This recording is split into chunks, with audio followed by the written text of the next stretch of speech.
आप ही स्वागत करते हो, फिर कहते हो कैसे आए। तो भगवान कहते हैं गोपियों, किसी भी सती सावित्री स्त्री को रात्रि के समय किसी पर पुरुष के पास नहीं आना चाहिए, इससे कलंक लगता है। गोपियां बोली, अच्छा प्रभु, अब आप पराये हो गए? आप कब से पराये हो गए? आपने कहा पर पुरुष के पास, तो आप पुरुष, आप मतलब पराये हैं। हम तो आपको कभी पराया समझते ही नहीं। गोपियों की भगवान ने परीक्षा ली और यहाँ पर गोपियों के साथ भगवान ने महारास का दिव्य रास रचाया। इसी महारास में गोपियों को थोड़ा अभिमान हो गया, घमंड हो गया। कोई गोपी कहती है कृष्ण मेरे पैर दबाओ, तो भगवान उसके पैर दबाने लगते हैं। कोई कहती है मुझे पंखा करो, तो भगवान एक रूप लेकर के पंखा करने लगते हैं। भगवान समझ गए कि गोपियों को अभिमान हो गया, और बाकी में हो गया था कि देखो तो सही, भगवान हमारे बस में हो गए, हम जैसे कह रहे हैं वैसे कर रही हैं। राधा जी को साथ में लेकर के गोपियों के बीच से भगवान अंतर ध्यान हो गए। सारी गोपियां जंगल में रोती रही, बिलखती रही, एक एक से पूछती हैं हमारे श्याम सुंदर देखे। राधा जी को भी आगे चल करके मान हुआ, तो भगवान राधा को भी छोड़ करके अंतर ध्यान हो गए। तब राधा और गोपियों ने मिलकर के एक गीत गाया जिसका नाम है भागवत में गोपी गीत। उस गोपी गीत के गाते ही जयत तेधिकं जन्मना व्रज श्रयत इंदिरा शश्वदत्रहि दयित दृश्यतां दीक्षुतावक त्वयि धृता सवास्त्वामि चिन्वते। इस गोपी गीत का नित्य जो पाठ करेगा ना, उसको भगवान का दर्शन अवश्य होगा, ऐसा लिखा है भागवत में। अंतिम श्लोक है यत्ते यत्ते सुजात चरणाम्बुरुहस्तनेषु भीतासनै प्रियदतिमयि कर्कशेषु तेनाटवीमटस्तभ्यततेन किंश्वेत् गुरुपादवीर्भ्रमतिर्मवधायुषाम्। जैसे ही गोपियों ने गोपी गीत गाया, भगवान से रुका नहीं गया। इति गोप्य प्रगायन्त्या प्रलपन्त्यश्च चित्रधा रुरुदुश्वरं राजन कृष्ण दर्शन लालसा। सारी गोपियां एक स्वर में कृष्ण को पुकार करके एक स्वर में जब रोने लगी, तो तासाम माविर भूक्षोरी स्मयमान मुखाम्बुजा, तुरंत भगवान यमुना से प्रकट हो गए। बोलिए रास बिहारी सरकार की जय। सारी गोपियां आंखें फाड़ फाड़ के भगवान को देखे। रास का प्रसंग बहुत अच्छा है, पर समय नहीं है, इसलिए मैं आपको उतना विस्तार से नहीं सुना पाया, बहुत सूक्ष्म रूप से आपको सुनाया। सब गोपियां भगवान को बड़े आंखें फाड़ फाड़ के देखे। बोले बड़े बड़े हमने कपटी देखे, पर तुम्हारे जैसा नहीं देखा। एक गोपी कहती है दारी की क्या बोलती, चुप रहे, फिर छोड़ के चले जाएंगे। तो गोपियां कहती हैं हमने 4 प्रकार के प्रेमी देखे। एक तो वो प्रेमी होता है जो प्रेम के बदले प्रेम करता है। एक वो प्रेमी होता है जो केवल दूसरों से प्रेम चाहता है और उसके बदले प्रेम नहीं देता। एक होता है गुरुद्रोही। ऐसे 4 प्रकार के प्रेमियों की चर्चा की। भगवान ने बोला तो हम कौन से हैं? बोले तुम वो हो जो दूसरों से प्रेम लेते हो, बदले में प्रेम देते नहीं हो। भगवान बोले गोपियों ऐसा नहीं है, पर जब मेरे किसी भक्त के हृदय में अभिमान आता है ना, तो वो मुझे अच्छा नहीं लगता, क्योंकि अभिमान मेरे भक्त को मुझसे दूर करवाता है और मैं नहीं चाहता कि कोई मेरा प्यारा भक्त मुझसे दूर हो। इसलिए मैं उसकी परीक्षा के लिए ये समय समय पर ऐसी लीलाएं करता हूँ। बोलो राधे राधे। भगवान ने गोपियों को समझाया और गोपियों से कहा आओ अब इस शरद पूर्णिमा की रात्रि के दिन भगवान ने एक एक गोपी के, अनंत गोपियां हैं, अनंत गोपियों के बीच में दो दो गोपी बीच एक एक माधव, दो दो गोपियों के बीच में एक एक माधव बन के सबके साथ गलवैया लेकर के महारास मेरे प्रभु ने किया है। बोली रास बिहारी भगवान की। इसी महारास में कामदेव भी आया। बोले मैंने सबको परास्त किया।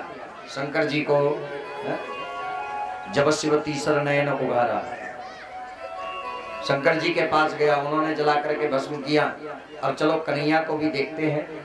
तो भगवान के पास आया, भगवान की मुरली में ही खो गया ये कामदेव। इसको लगा कि यहाँ तो अनंत सुंदर गोपियां हैं, एक केवल कृष्ण है, मैं अपने 5 बाण छोड़ूंगा इन कृष्ण के ऊपर, इनको भी जीतूंगा।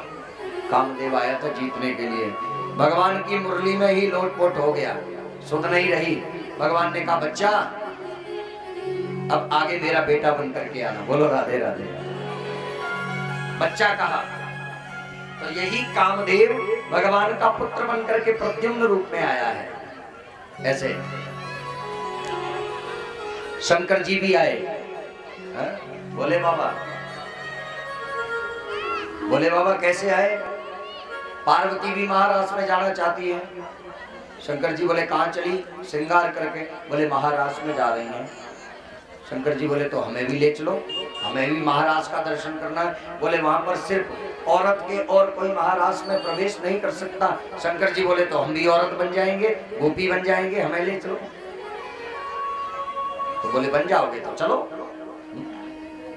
तो गोपी बन करके बोले बाबा भी महाराज में प्रवेश किए हैं। एक दिन वो भोले भंडारी बनकर ब्रज की नारी आ गए, वो वृंदावन आ गए। एक दिन वो भोले भंडारी बनकर ब्रज की नारी आ गए हैं, वो वृंदावन आ गए हैं। पार्वती जी बना के हारी ना माने त्रिपुर आ गए हैं, हो वृंदावन आ गए हैं। पार्वती जी कहती है कि वहां तो केवल पुरुष ही जा सकता है, दूसरा कोई नहीं जाएगा। शंकर जी बोले देवी, पार्वती कहती है ओ मोरे भोले स्वामी कैसे ले जाऊं तुम्हें रास में, तुम्हें रास में। ओ मेरे भोले स्वामी कैसे ले जाऊं तुम्हें रास में, तुम्हें रास में। क्योंकि रास में तो मोहन के अलावा कोई आता ही नहीं है पुरुष। मोहन सिवा कोई पुरुष न जाए महारास में, महारास में। ओ मोहन सिवा कोई पुरुष न जाए महारास में, महारास में। अगर आपको ले गई और किसी ने देख लिया तो सब हंसी उड़ाएंगी, हंसी करेंगी ब्रज की नारी, मानो बात हमारी वृंदावन आ गए हैं, वृंदावन आ गए हैं। हंसी करेंगी ब्रज की नारी, मानो बात हमारी वृंदावन आ गए हैं, वृंदावन आ गए हैं। शंकर जी बोले मुझे जाने न कोई इस राज को, इस राज को ऐसा सजा दो मुझे, जाने न कोई इस राज को, इस राज को। और कोई अगर पूछे कि ये कौन है तो कहना मेरी सहेली है।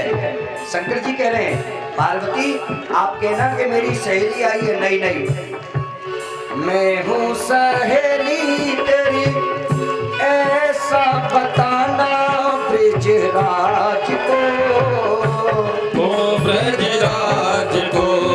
ठीक है। मैं हूँ सहेली तेरी ब्रजराज को। पार्वती जी बात मान गई और बढ़िया सुंदर श्रृंगार कर दिया।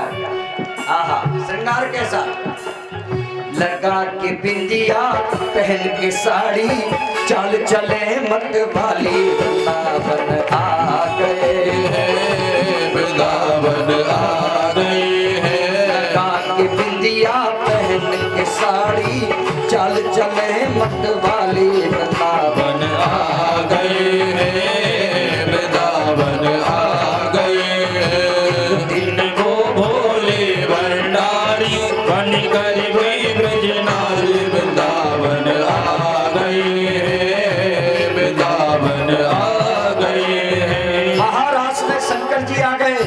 गोपी बन करके इनका नाम हो गया गोपेश्वर। बोलिए गोपेश्वर महादेव की जय हो। बोले भोलेनाथ की।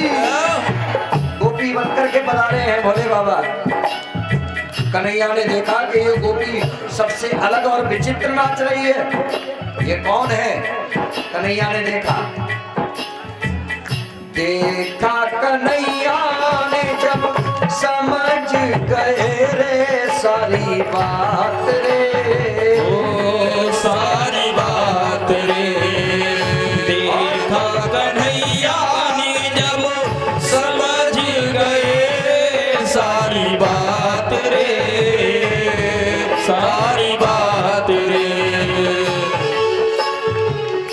ऐसी बजाई मुरली ऐसी बजाई बंसी, सुध बुध भूले भोलेनाथ रे, ओ भोलेनाथ रे।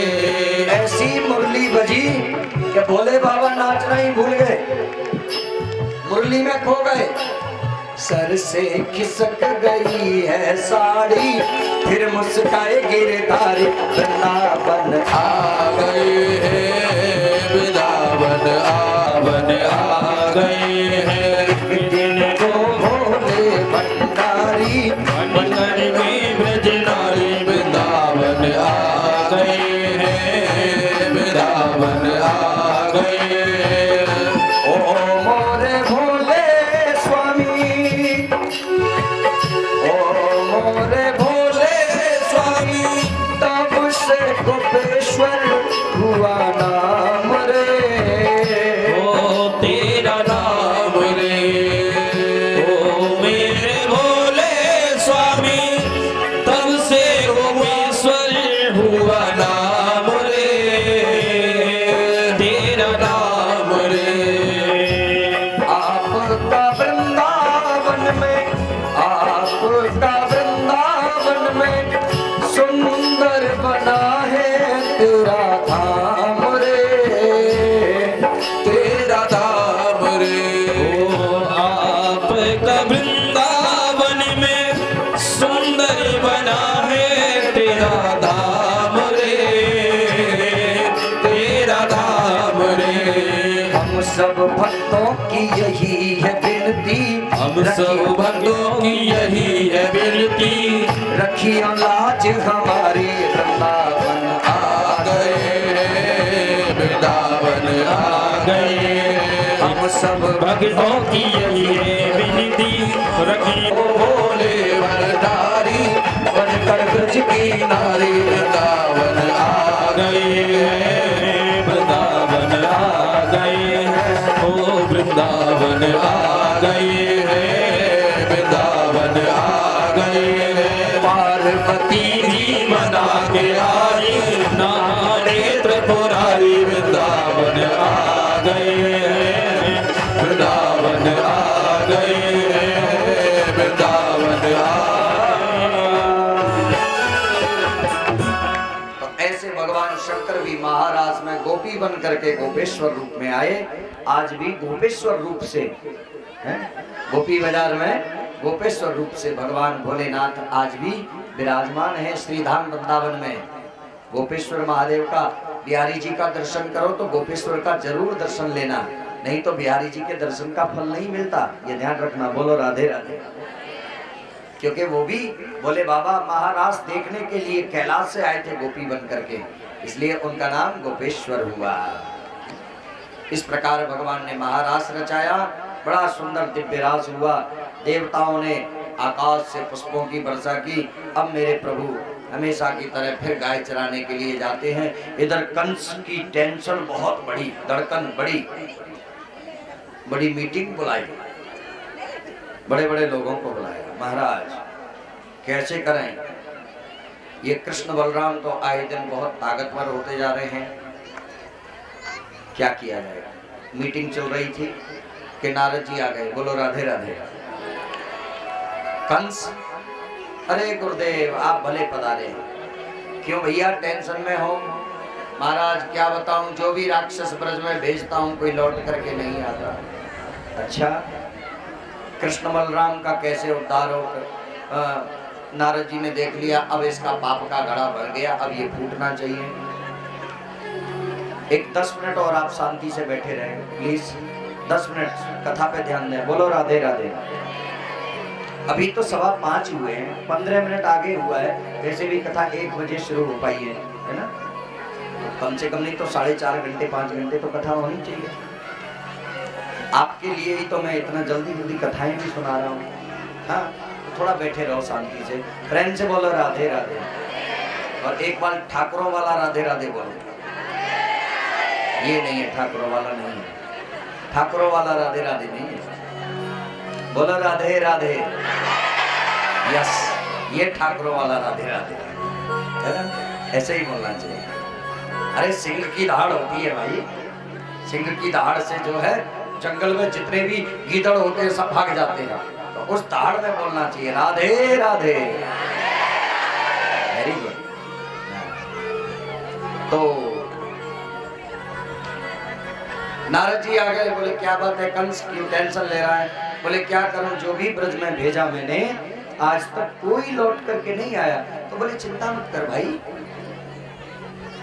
तू एक काम कर, तेरे पास अक्रूर है, ये कृष्ण के चाचा भी लगते हैं, इनको तू भेज दे और अपने यहाँ पर तू धनुष यज्ञ का मेला रख, निमंत्रण पत्रिका भेज, यहाँ पर बुलवा और बुलवा करके उनकी हत्या कर दे। बोलो राधे राधे। ऐसा नारद जी ने पूरा षड्यंत्र कंस को समझा दिया। कंस को समझा करके अब नारद जी सीधे पहुंच गए कृष्ण बलराम के यहाँ।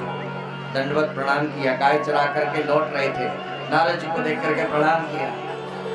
नारद जी ने कहा प्रभु आप कंस को कब मारोगे। कन्हैया बोले नारद जी आप अभी अभी कंस को हमें मारने का पूरा ब्यौरा बता करके आए हो।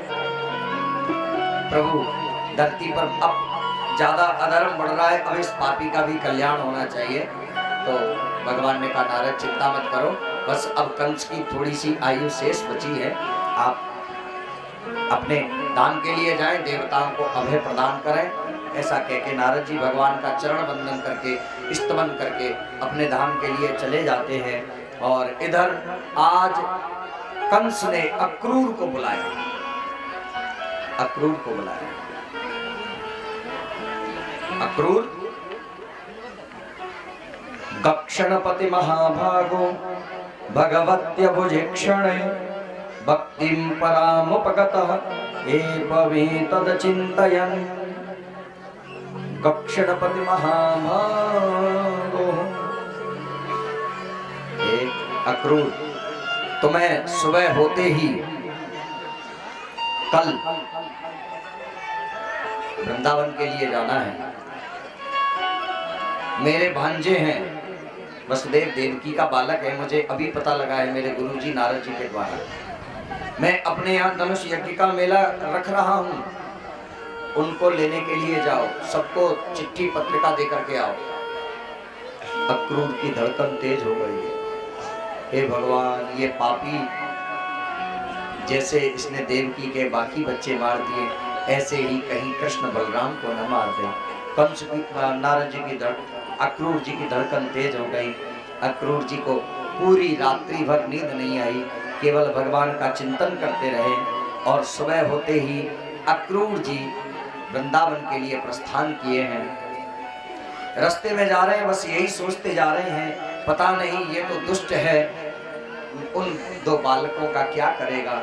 बस यही विचार करते हुए धीरे धीरे सुबह के निकले अक्रूर को रात हो जाती है पहुंचने में। पूरी रात हो गई, अंधेरा हो गया। नन्हे नन्हे चरण चिन्ह बने हुए हैं भगवान के, उनको देख करके लोटम लोट हो जाता है अक्रूर। ये वही चरण हैं जिनके मुखार बिंदु को अभी थोड़ी देर बाद में देखूंगा, उस धूल को माथे पर लगाता है। देखो तो अभी तो कितने सुकुमार हैं भगवान। ऐसे करते हुए अक्रूर पहुंच जाता है। वसुदेव जी नंद बाबा को पता लगा कि अक्रूर आए हैं। कृष्ण बलराम से कहा देखो जाओ तुम्हारे चाचा आए हुए हैं, अक्रूर काका। कृष्ण बलराम आए आकर के और उन्होंने अक्रूर काका के चरणों में प्रणाम किया। काका जी कैसे आना होगा? कन्हैया तुम्हें लेने के लिए आया हूँ। कृष्ण बोले हम पहले से जानते हैं। ये बात मैया ने सुनी कि अक्रूर कृष्ण को लेने के लिए आया है। मैया बोली अक्रूर मेरे प्राण ले लेना, पर मेरे कृष्ण को ले जाने की बात नहीं करना। कृष्ण तन कृष्ण मन, कृष्ण ही अपनो धन है। ये अक्रूर, ये कृष्ण मेरा तन है, कृष्ण मेरा मन है, कृष्ण मेरा प्राण है। सब कुछ लेने की बात करना, मगर मेरे कृष्ण की ले जाने की बात नहीं करना। अक्रूर गोपियों को पता लगा, सारी गोपियां आ गईं, रात में ही डेरा डाल के बैठ गईं। रात में अहो विधाता स्तवन क्वचित दया। हे विधाता, क्या तेरे हृदय में बिल्कुल दया नहीं है? पहले तो किसी से संयोग क्यों कराता है, और जब संयोग होता है तो वियोग क्यों कराता है? अरे विधाता, कभी तू भी धरती पर आकर के देख, जिनसे वियोग होता है उनके हृदय में कितनी वेदना होती है, कितना कष्ट होता है। ये अक्रूर नहीं, ये तो क्रूर बन करके आया है, हमारे प्रियतम को लेने के लिए, कन्हैया को ले जाने के लिए आया है। बहुत वहां पर ब्रजवासियों का विलाप हुआ है। ग्वाल वालों को पता लगा कन्हैया कल आप लोग मथुरा जा रहे हो। भैया हमने सुना है मथुरा में बड़े बड़े महल है, बड़ी बड़ी अट्टालिका है, बड़ा सुंदर शहर है। कन्हैया हमने तो आज तक देखो ना है, तू कहे तो हम भी चले। कृष्ण बोले जरूर, सब लोग तैयार हो जाओ।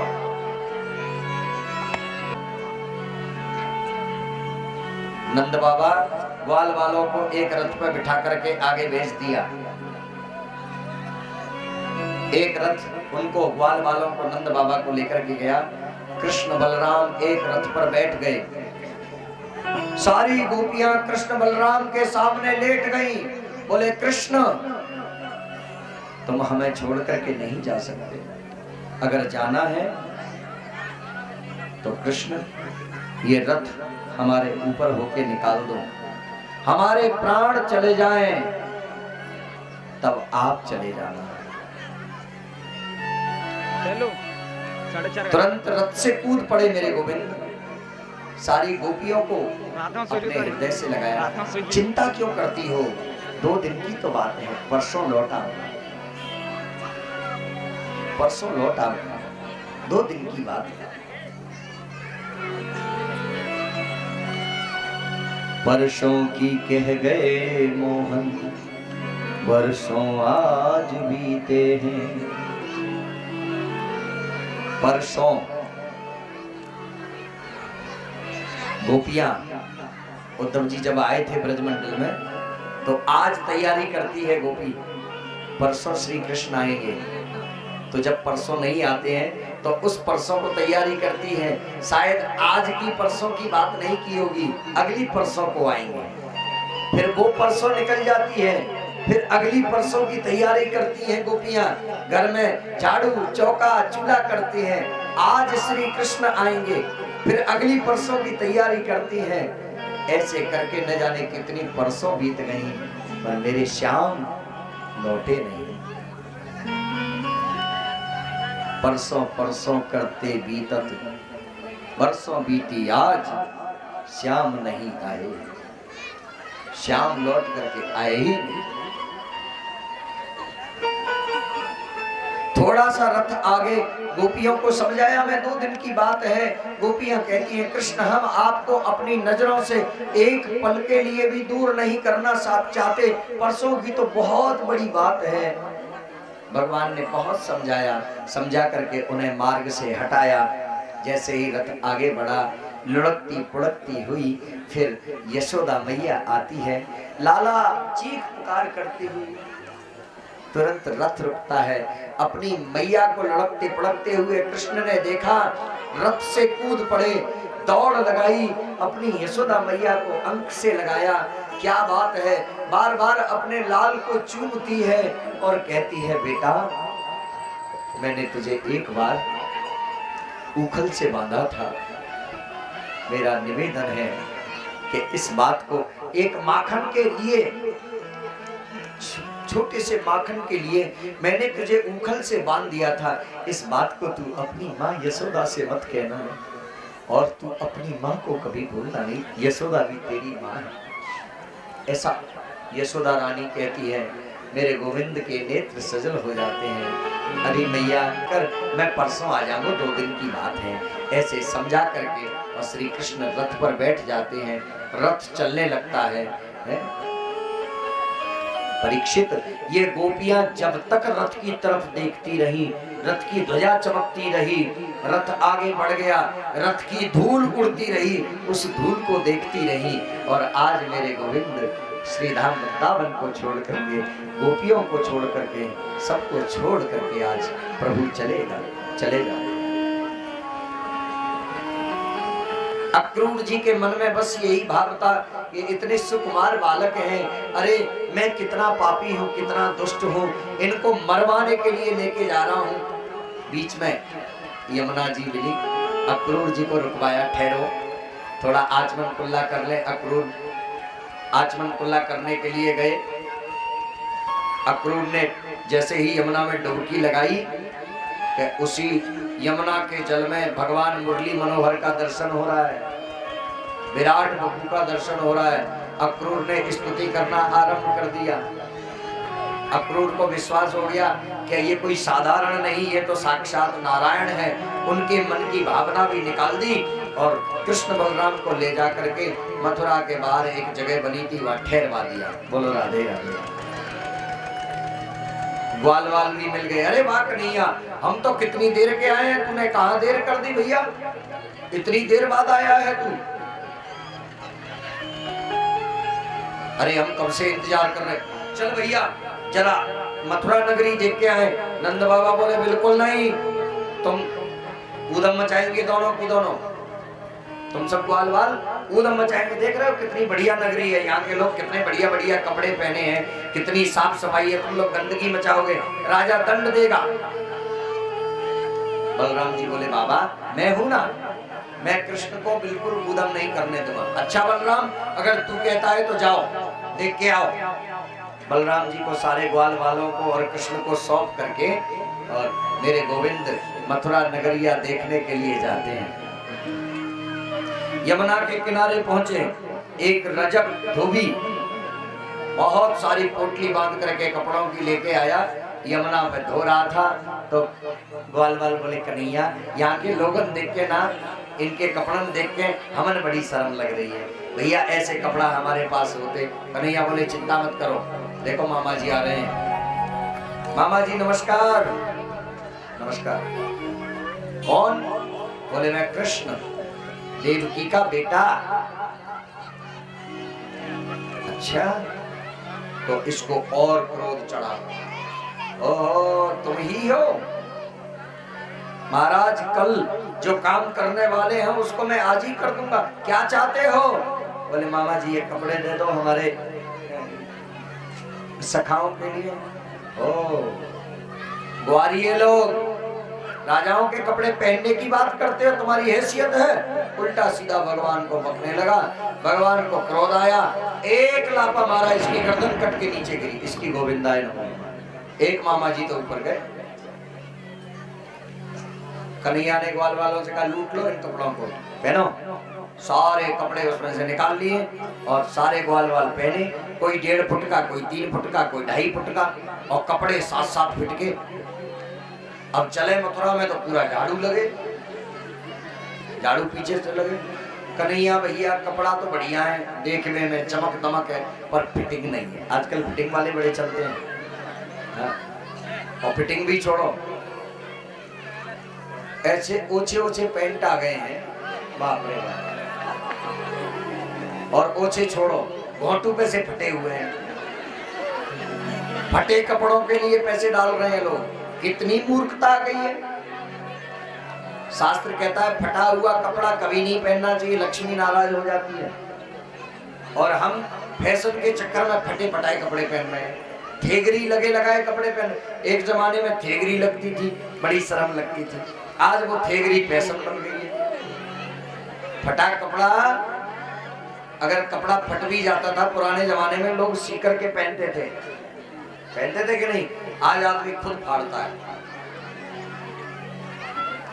तो पता नहीं हमारी बुद्धि कहाँ उल्टी जा रही है, हमारी समझ में नहीं आ रहा। बोलो राधे राधे। तो ये बुद्धि का ह्रास है, बुद्धि की उन्नति नहीं है, बुद्धि का पतन है। ये जो उल्टा उल्टा सीधा काम करते हैं, तो ये होने लग गए। बड़े बड़े कपड़े। तो भगवान एक दर्जी के यहाँ गए। दर्जी को पता लग गया था कि अभी धोबी का क्या हाल हुआ है। सो पहले से ही आरती थाल लेकर के तैयार खड़ा। आइए महाराज, स्वागत है, मेरे लिए कोई सेवा बताओ। दर्जी, हमारे ये सखाओं के कपड़े ठीक अवश्य करेंगे महाराज, अभी करेंगे, लाओ। तुरंत कपड़े दिए, सबके फिट से एकदम नाप से बढ़िया कपड़े बना दिए और भगवान चलने लगे। ग्वाल वाल बोले कन्हैया ये गलत बात है, हम ब्रजवासी किसी का फोकट में लेते नहीं भैया। कपड़े सिलवा लिए, इसका कितना खर्च हुआ होगा, आपने कुछ नहीं दिया। दर्जी को कहा इधर आओ, हमारा आशीर्वाद है, कलयुग में तुम खूब फूलोगे फलोगे, जाओ। देखो दर्जियों की रेट बढ़ी हुई है, एक एक सूट पैंट 2-2 हजार रुपए में सीते हैं। बोलो राधे राधे। ये भगवान कृष्ण की ही कृपा उनके पास है। दर्जी लोग बढ़ रहे हैं, खूब बढ़ोगे, खूब पैसा मिलेगा तुमको, खूब धन मिलेगा। तुमने आज हमारे सखाओं की हेल्प की है। फिर भगवान आगे बढ़े। एक सुदामा नाम का माली था। ग्वाल वाल बोले कन्हैया कपड़े आ गए, अब बढ़िया एक आध माला भी होनी चाहिए। हाँ, तो बोले सुदामा नाम के माली के यहाँ गए, उसने सभी ग्वाल वालों को बढ़िया सुंदर माला पहनाए। भैया माला भी आ गई। अब ब्रजवासी तो तब अच्छो लगे, तब माथे पर थापक थुआ चंदन और होवे। तो एक जो है कुब्जा 3 जगह से टेढ़ी डंडा लेकर के हाथ में चंदन का कटोरा लिए जा रही थी। कन्हैया बोले सुंदरी जी नमस्कार। इसने कहा मुझे आज तक किसी ने सुंदरी नहीं कहा, ये पहली बार किसने कहा। पीछे मुड़ के देखा तो चंद्रमा जैसी कांति भगवान पीछे खड़े हैं। आपका शुभ नाम? मेरा नाम श्री कृष्ण है। ओहो, क्या चाहते हो? मेरे सखाओं को चंदन लगाओ, मुझे लगाओ। वैसे तो मैं ये चंदन महाराज कंस के लिए लेके जाती हूँ, महाराज कंस को मेरे हाथ का चंदन बहुत अच्छा लगता है। तो बोले आज हमारे सखाओं को लगाओ, कंस को नहीं। एक एक करके सबको चंदन लगाया, भगवान श्री कृष्ण को लगाया। भगवान फिर चलने लगे। मनसुख बोला कन्हैया फोकट में कुछ नहीं, फोकट का काम अच्छा नहीं होता। ठीक बात। कन्हैया ने कहा सुंदरी इधर आओ, कम यार। सुंदरी आई और भगवान ने एक अंगूठा अपना पैर का इसके पैर पर रखा और अपनी उंगली लगाई इसकी ठोड़ी पे, एक झटका मारा और ये तो महाराज परम सुंदरी 16 वर्ष की एकदम सीधी हो गई। बोले भक्तवत्सल भगवान की। मैंने कहा ना पंगु चढ़ाई गिरवर गहन, लंगड़ा भी पहाड़ चढ़ जाए, भगवान कृपा कर दे तो ये 3 जगह से टेढ़ी लंगड़ी सीधी कर दी है। गोपियों ने आरोप लगाया है उद्धव से, उद्धव चंद्र कलासी बनी राधिका, चंद्र कलासी बनी राधिका ताकू योग पठा में और आड़ी टेढ़ी बनी कुबड़ी ताकू कंठ लगा में। अपनो अपनो भाग्य सखीरी को काकू दोष लगावे, अरे सूरदास विदिना के अक्षर तिलभर मिटतन पामे। ऊधो जब टेढ़े दिन आमे, ऊधो जब टेढ़े दिन आमे। अरे यार दोस्त मुख सो नहीं बोलत मूर्ख ज्ञान बतावे, यार दोस्त मुख सो नहीं बोलत मूर्ख ज्ञान बतावे। ऊधो जब टेढ़े दिन आवे। पढ़ा लिखा कछु कामन आवे, पढ़ा लिखा कछु काम न आवे, मूर्ख ज्ञान सिखावे, ऊधो जब टेढ़े दिन आवे। उद्धव जी से गोपियां कहती हैं, ऊधो कंचन छुअत होत है माटी, मांगी भीख न पावे। कंचन छुअत होत है माटी, मांगी भीख न पावे, ऊधो जब टेढ़े दिन आवे। अरे त्रिभुवन सुंदरी है राधा, चंद्रकलासी बनी राधिका। करोड़ों चंद्रमाओं की कांति अगर राधा में समाधि जाए, फिर भी करोड़ों चंद्रमा मिलकर के राधा जी की सुंदरता की बराबरी नहीं कर सकती। चंद्रकलासी बनी राधिका, ताकू योग पठा में, उसको योग पढ़ाने के लिए तुमको मथुरा से भेजा है। और आड़ी केड़ी बनी कुबड़ी, ताकू कंठ लगावे। क्यों? क्योंकि हमारा समय खराब है उद्धव। अपनो अपनो भाग्य सखी, हमारा भाग्य खराब है। अपनो अपनो भाग्य सखीरी को काकू दोष लगावे, और सूरदास विदिना के अक्षर तिल भर मिटत न पावे। ऊधो जब टेढ़े दिन आवे, ऊधो जब टेढ़े दिन आवे। तो इस तरीके से उसको सुंदर युवती बनाया। और फिर भगवान आगे गए। दरवाजे पर धनुष टंगा हुआ था। भगवान को पता लगा यहाँ धनुष है। दो हाथी खड़े हुए थे, उबलिया पीड़ नामक हाथी। भगवान ने एक एक, बलराम जी ने और कन्हैया ने एक एक घूसा मारा। हाथी धड़ाम से जमीन पर, हाथी के ऊपर छलांग लगाई, धनुष को पकड़ा, लिया, तोड़ मरोड़ करके फेंक दिया। कंस के पास सूचना गई, महाराज गजब हो गया। बोले क्या हो गया? बोले धनुष टूट गया। अब कंस की और धड़कन तेज। शंकर जी ने कहा था धनुष टूटा तो तू भी टूटा, अब ये भी बचने वाला नहीं। अपने बड़े बड़े पहलवानों को रखा, चाणूर, मुष्टिक, सल, तोषक, ऐसे बड़े बड़े पहलवान रणभूमि में आए। और बड़ा सुंदर रणभूमि में रंग मंच पर, ये बड़ी सी ऊंची मंच पर कंस बैठा हुआ है और यहाँ पर मल्ल युद्ध हो रहा है। सब लोग देख रहे हैं। जो साधु संत हैं उनको भगवान भगवान दिख रहे हैं। जो छोटे छोटे बच्चे हैं उनको भगवान बच्चे ही नजर आ रहे हैं। माताओं को अपने अपने बेटे जैसे नजर आ रहे हैं। एक भगवान अलग अलग रूप में दिख रहे हैं। और कंस को काल दिख रहे हैं। पहलवानों को भगवान पहाड़ जैसे पहलवान दिख रहे हैं। सबको अलग अलग दिख रहे हैं। जाकी रही भावना जैसी, और प्रभु मूरते देखी तिन तैसी। जिनकी रही भावना जैसी, प्रभु मूरत देखी तिन तैसी। बाला वयं तुल्य बलै क्रीडस्यामो यथोचितं, भवेन्नियुद्धं माधर्वं स्पृशेन् मल्लं सभासदा। बड़ा भयंकर मल्ल युद्ध होने लगा। हस्ताभ्याम हस्तयोर्वत्वं, कभी एक दूसरे का हाथ पकड़ते हैं, खींचते हैं, जमीन पर पटक लेते हैं, कभी भगवान ऊपर चढ़ जाते हैं। हस्ताभ्याम हस्तयोर्वत्वं पदभ्याम पदभ्याम में वपादयो, कभी पैर से पकड़ करके भगवान चाणूर को नीचे गिराते हैं। ऐसा भयंकर मल्ल युद्ध। बहुत देर हो गई खेलते खेलते। भगवान ने चाणूर मुष्टिक को उठाया और एक ऐसे आकाश में घुमाया, घुमा घुमा कर जमीन पर धड़ाम से पटका। चाणूर और मुष्टिक की गोविंदाय नमो नमः। कंस घबराया, चाणूर मुष्टिक को मारा। हाथी के दांत तोड़ के लाए थे। जो भी सेना मारने के लिए दौड़ी, हाथी के दांतों से बलराम जी ने सबको मार मार के धराशायी कर दिया। और एक दौड़ लगाई, कंस भागने लगा मंच छोड़ करके। दौड़े और जाकर के भगवान ने पीछे से पकड़ लिया। मामा जी किथे जाते हो, किथे आओ। पकड़ा कंस को, एक लाफा लगाया, मुकुट गिरा नीचे कंस का। पकड़ करके खींच करके लेके आए। आइए, केस पकड़े। कंस बोला, भांजे लगती है मामा जी। मामा, एक माँ जब अपने पुत्र को इतना प्यार करती है, आपके नाम में तो दो माँ हैं, आपने कितना प्यार किया हमसे। माँ माँ, दो माँ हैं। एक माँ अपनी संतान के लिए सब कुछ लुटा देती है, आपने क्या लुटाया। देवकी आपकी बहन है, आप मेरे मामा हैं, आज आप कहते हैं मैंने आपके केस पकड़े के लगती है, क्या उस दिन मेरी माँ को नहीं लगती थी? आज आपको कांटा चुभा तो दर्द हुआ। बस दोनों में भयंकर युद्ध हुआ। मायावी था, बहुत बड़ा मायावी था।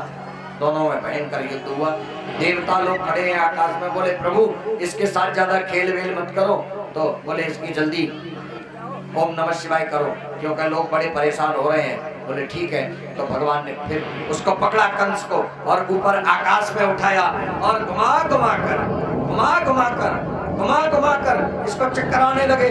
भगवान ने ऐसी जोर से इसको जमीन पे पटका, इसकी गोविंदाय नमो नमः। बोलिए कंस मर्दन भगवान की, बोले भक्तवत्सल भगवान की जय। कंस मारा गया। वसुदेव देवकी को कारागृह से बंधनों से मुक्त किया, अपने नाना को बंधनों से मुक्त किया।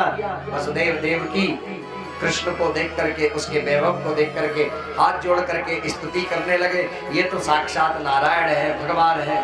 तो भगवान ने अपने माता पिता के सामने ऐसी ऐसी कथाएं सुनाई, मातृ भक्तों की, पितृ भक्तों की, तो उनका सारा प्रेम जो है भूल गया। और नाना ने कहा कृष्ण तुम यहाँ गद्दी पर बैठो। बोले मैं नहीं बैठूंगा। नाना जी का राज तिलक किया, नाना गद्दी पर बैठे, और यही श्री कृष्ण वसुदेव जी ने कहा मेरे लाला को भी जनेऊ ना है, पढ़ो लिखो ना है बिल्कुल है? तो जनेऊ संस्कार करवाया गया, मुंडन संस्कार श्री कृष्ण का हुआ। और फिर सांदीपनी महर्षि के यहाँ पर श्री कृष्ण को पढ़ने के लिए उज्जैन में भेजा, और 64 दिन में 64 विद्याओं को सीख करके भगवान श्री कृष्ण जो है गुरु दक्षिणा में उनके मरे हुए पुत्र को समुद्र से लेकर के आए, और गुरु दक्षिणा में अपने गुरु को उनका पुत्र दिया भगवान श्री कृष्ण ने। और समुद्र से पांचजन्य नामक शंख लेकर के आए भगवान श्री कृष्ण। बाकी की कथाएं हम सब कल श्रवण करेंगे। बाकी सब कथाएं भगवान के विवाहों के चरित्र हैं, इत्यादि हैं। कथाएं अथाह हैं जिनकी कोई था नहीं है, पर जितना सुनने को मिल जाए अच्छी बात है। तो कल कथा का विश्राम दिन है ना?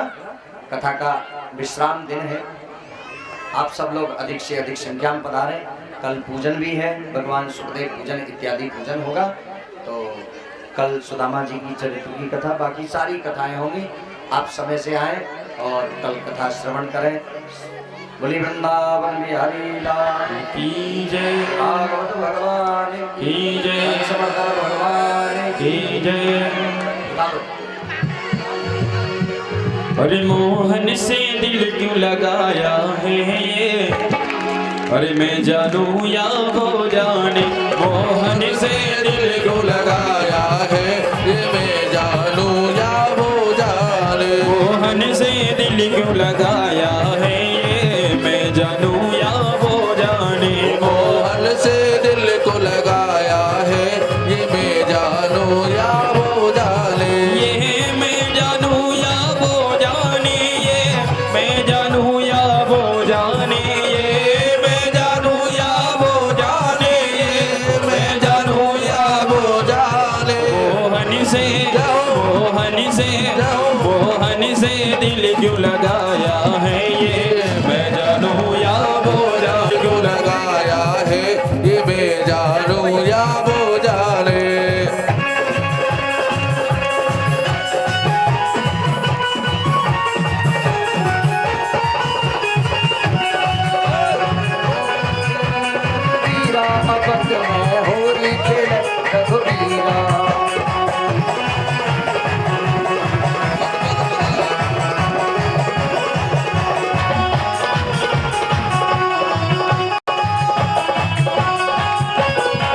हरी बात निराली है उसकी, हर बात निराली है उसकी। हरी बात में है एक टेढ़ापन, हर बात में है एक टेढ़ापन। हरी बात निराली है उसकी, हर बात में है एक टेढ़ापन।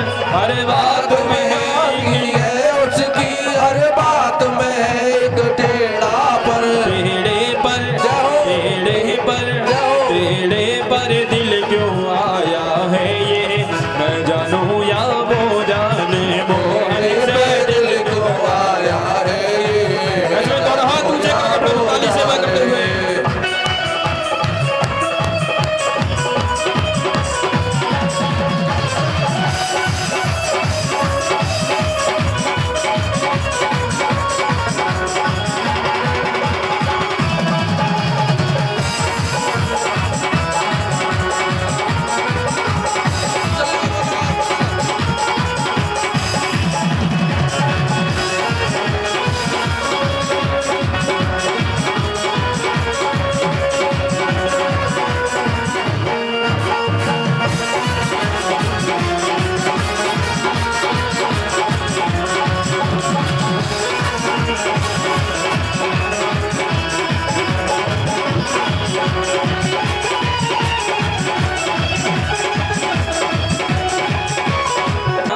तेरी आरती।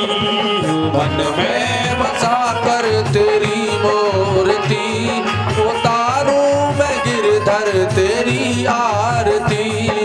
मन में बसा कर तेरी मूर्ति उतारूं मैं गिरधर तेरी आरती। मन में बसा कर तेरी मूर्ति उतारूं मैं गिरधर तेरी आरती। ओ करुणा करो कष्ट हरो ज्ञान दो भगवन, करुणा करो कष्ट हरो ज्ञान दो भगवन। भव में फंसी नाव मेरी तार दो भगवन, करुणा करो कष्ट हरो ज्ञान दो भगवन। फंसी नाव मेरी तार दो भगवन, करुणा करो कष्ट हरो ज्ञान दो भगवन। भव में फंसी नाव मेरी तार दो भगवन। वो दर्द की दवा तुम्हारे पास है, दर्द की दवा तुम्हारे पास है। वो जिंदगी दया की है भीख मांगती। वो मन में बसा कर तेरी मूर्ति उतारूं मैं गिरधर तेरी आरती।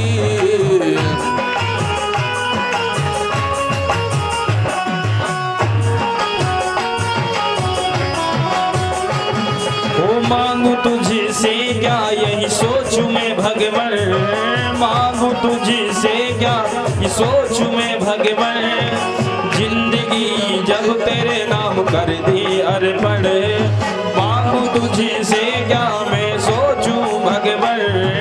जिंदगी जब तेरे नाम कर दी अर्पण। सब कुछ तेरा कुछ नहीं मेरा, सब कुछ तेरा कुछ नहीं मेरा। वो चिंता है प्रभु तुझको संसार की। मन में बसा कर तेरी मूर्ति उतारूं मैं गिरधर तेरी आरती। मन में बसा कर तेरी मूर्ति उतारूं मैं गिरधर तेरी आरती।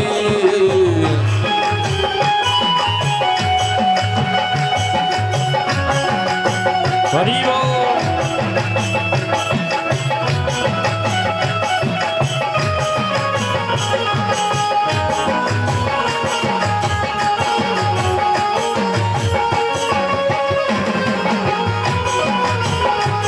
ओ वेद तेरी महिमा गाए संत करे ध्यान, वेद तेरी महिमा गाए संत करे ध्यान। नारद गुणगान करे छेड़ बीड़ा तान, वेद तेरी महिमा गाए संत करे ध्यान। नारद गुणगान करे छेड़ बीड़ा तान। भक्त तेरे द्वार कर रहे पुकार, भक्त तेरे कर रहे पुकार। ओ दास व्यास गाए आज तेरी आरती। ओ मन में बसा कर तेरी मूर्ति उतारूं मैं गिरधर तेरी आरती। मन में बसा कर तेरी मूर्ति उतारूं मैं गिरधर तेरी आरती। ओ मन में बसा कर तेरी मूर्ति उतारूं मैं गिरधर तेरी आरती। उतारूं मैं गिरधर तेरी आरती, उतारूं मैं गिरधर तेरी आरती। ओ गौर गौरव करुणावतारम संसार सार